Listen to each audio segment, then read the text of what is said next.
On April 1st, 1985, David Lee Roth walked away from Van Halen. Not from a struggling band, not from a fading career, from the biggest rock act in America, from sold-out arenas, from MTV dominance, from a money machine that was printing millions. He walked away because he believed Van Halen was his vehicle, his platform, his launchpad to something bigger. He walked away because he thought he was the star, and the band was just the backing. He walked away on April Fool's Day, and for a few months people wondered if it was a joke. It wasn't. And by March 1986, less than a year later, David Lee Roth would watch Van Halen release an album without him, launch a tour without him, and prove to the entire world that they didn't need him at all. This is the true story of the day David Lee Roth bet on himself and lost. The moment he chose Hollywood over rock and roll. The press conference where Eddie Van Halen made the split official and brutal. And the 11 months that followed, when Roth learned the hardest lesson in the music business: you're only irreplaceable until someone replaces you. They were supposed to be unstoppable. That was the story in 1984. Van Halen wasn't just a band. They were a phenomenon. The album 1984 had launched them into the stratosphere. Jump was everywhere. MTV played their videos on loop. Arenas sold out in minutes. Eddie Van Halen was being called the greatest guitarist of his generation, and David Lee Roth was the loudest, most charismatic frontman in rock. The guy who could walk on stage, own 70,000 people, and make it look effortless. Together, they were printing money. The tours, the albums, the merchandise, the brand. Van Halen wasn't just successful, they were a business empire. And at the center of it all were two men with completely different visions of what came next. Eddie Van Halen wanted to keep pushing the music, wanted to experiment, wanted to use keyboards, write more complex songs, explore sounds that went beyond the party anthems Van Halen was known for. He saw the band as his life's work, his mission, the thing he'd built with his brother Alex and wasn't ready to stop building. But David Lee Roth saw something different. He saw Van Halen as a platform, a stepping stone, a way to become more than just a rock star. He wanted movies. He wanted solo projects. He wanted to be a multimedia entertainer, not just the guy singing for a band. And in 1985, he made his move. He released a solo EP called Crazy from the Heat. It was successful, too successful. And it sent a message to Eddie and the rest of Van Halen that Roth wasn't just thinking about the band anymore. He was thinking about what came after the band. And that's when the cracks started to show.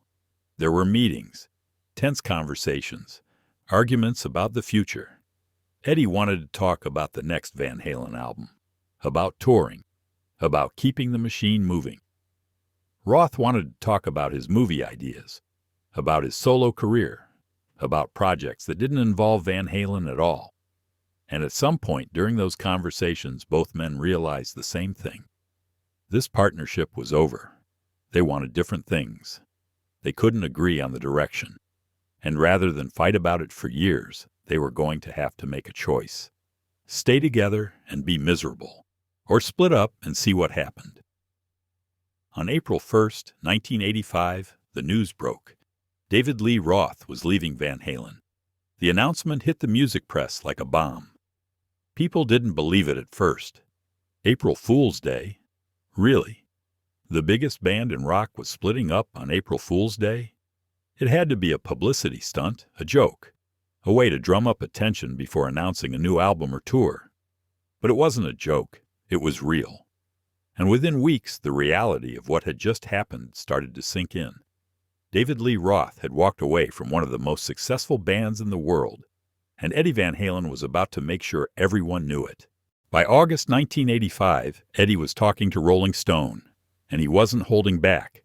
The quotes were brutal, direct, designed to make one thing clear. This wasn't a mutual decision.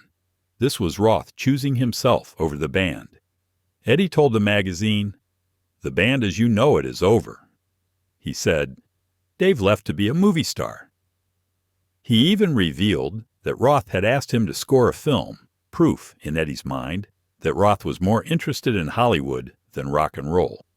The message was unmistakable. David Lee Roth had abandoned Van Halen, not the other way around, and Eddie wasn't going to let anyone think otherwise. For Roth, those quotes stung, because they painted him as the guy who left, the guy who walked away from something great because he thought he was bigger than the band, the guy who chose ego over loyalty. And maybe that was fair. Maybe that was exactly what he'd done. But what happened next made it worse, because Eddie Van Halen didn't sit around mourning the loss of David Lee Roth. He moved on, fast. By late 1985, Van Halen had a new lead singer, Sammy Hagar, a guy with his own hits, his own fan base, his own credibility. And together, they got to work. They wrote, they recorded, they built something new. And on March 24, 1986, less than a year after Roth left, Van Halen released their first album without him. It was called 5150, named after Eddie's home studio, named after the California Police Code for a mental health emergency. And it was a statement, a declaration. Van Halen wasn't done. They weren't fading into nostalgia. They were moving forward, and they were doing it without David Lee Roth. The album was a commercial success. It debuted at #1. It sold millions of copies, and critics called it one of the best Van Halen albums ever made. The singles were huge, the production was tight, and Sammy Hagar proved he could fill the frontman role without trying to be David Lee Roth. He was his own thing, and it worked.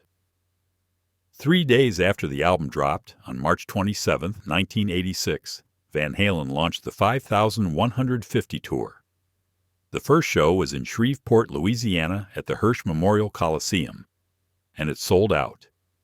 Just like every other show on that tour would sell out. The arenas were packed, the crowds were electric, and the message was undeniable. Van Halen didn't need David Lee Roth. They were doing just fine without him. And that's when the regret started to set in. Because David Lee Roth had made a bet. He'd bet that he was the irreplaceable piece of Van Halen, that the band's success was built on his charisma, his stage presence, his ability to connect with an audience. He'd bet that without him, Van Halen would struggle, that they'd try to replace him and fail, that fans would reject whoever came next and demand his return. He was wrong. The band didn't struggle. The fans didn't reject Sammy Hagar. The arenas didn't empty out. If anything, Van Halen got bigger. And with every sold-out show, with every $1 million album sale, with every headline about the 5150 tour's success, David Lee Roth had to sit with the reality of what he'd done. He'd walked away from millions, actual millions, the revenue from the 5150 album, the ticket sales from the tour, the merchandising, the licensing. All of it was money that would have been his if he'd stayed. Money that was now going to Sammy Hagar. Money that proved Van Halen didn't need him as much as he thought they did. But here's what made it worse. Here's what really twisted the knife. Roth's solo career never became the empire he'd envisioned. The movie career didn't happen. The Hollywood transition didn't materialize. And while he was trying to figure out his next move, Van Halen kept rolling. The machine he'd walked away from just kept printing money, and he wasn't part of it anymore.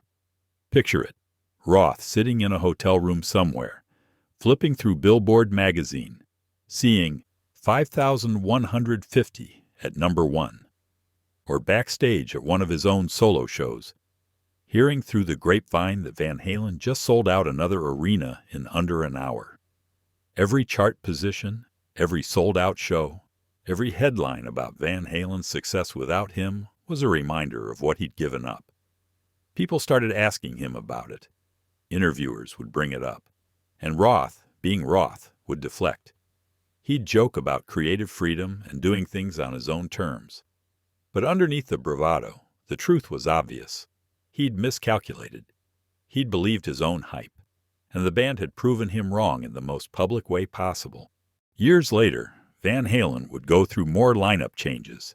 Sammy Hagar would eventually leave. There would be brief reunions with Roth, short tours, a greatest hits album, moments where the original lineup stood on stage together and fans got a glimpse of what used to be. But it was never the same. The magic was gone. The chemistry had died back in 1985, and everyone knew it.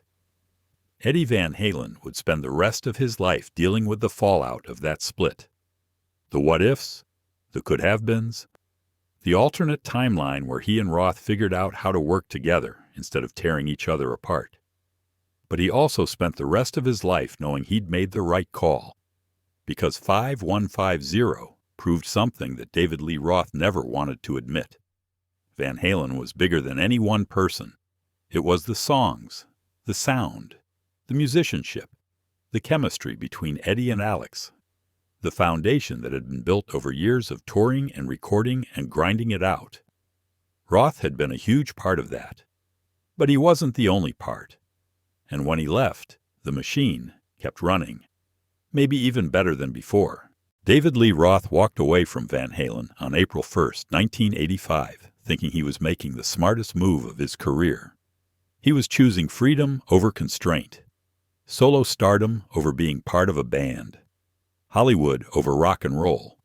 He thought Van Halen would stumble without him, that they'd come crawling back within a year, begging him to return, that he'd have all the leverage and could dictate the terms of his comeback. But by March 1986, when 5150 hit #1 and the tour sold out arenas across America, David Lee Roth learned a lesson that would haunt him for the rest of his life. You're only irreplaceable until someone replaces you. And once the machine proves it can run without you, you don't get to come back on your terms. You come back on theirs, if they let you come back at all. The 5,150 tour ran for months. Van Halen played to packed arenas. They made millions. They proved to the world that the band was more than just David Lee Roth's personality. They were musicians, professionals, a brand that could adapt and survive. And every night, when Sammy Hagar walked on stage and the crowd screamed, David Lee Roth had to watch from a distance, knowing he'd bet everything on being irreplaceable and lost. The regret wasn't a single moment. It was a slow realization that built over 11 months. From April 1985 to March 1986. From the day he walked away to the day Van Halen proved they didn't need him. It was watching 5,150 climb the charts, watching the tour dates sell out, watching Eddie Van Halen give interviews where he talked about how great things were going with Sammy, watching the money machine keep printing millions without his name on the checks. And here's the brutal truth. David Lee Roth was right about one thing. He was a star. He had charisma. He had talent. He had everything it took to be successful on his own. But he was wrong about the most important thing. He thought Van Halen needed him more than he needed Van Halen. And when the band proved otherwise, when they showed the world they could not only survive but thrive without him, the leverage he thought he had disappeared. He'd walked away from a running empire thinking he was taking the empire with him. But the empire stayed right where it was. And all he took was his ego and a solo career that would never quite live up to what he'd left behind. On April 1st, 1985, David Lee Roth made a choice. He chose himself over the band, freedom over partnership, solo stardom over being part of something bigger. And for a few months it probably felt like the right decision, like a bold move, like the kind of thing a rock star was supposed to do. But by March 1986, when Van Halen released 5150 and launched a tour that proved they didn't need him, the regret set in. Not all at once, but slowly, inevitably, like watching a train you just got off continue down the tracks without you, picking up speed, heading toward destinations you'll never reach. That's what David Lee Roth learned in those 11 months. You can walk away from millions. You can leave a band at the height of their success. You can bet on yourself and your talent and your vision. But you can't control what happens after you leave. You can't stop the machine from moving forward. And you can't undo the choice once you realize you were wrong. On April 1st, 1985, David Lee Roth thought he was leaving Van Halen. What he really left was the last day he had leverage. The years that followed told the rest of the story.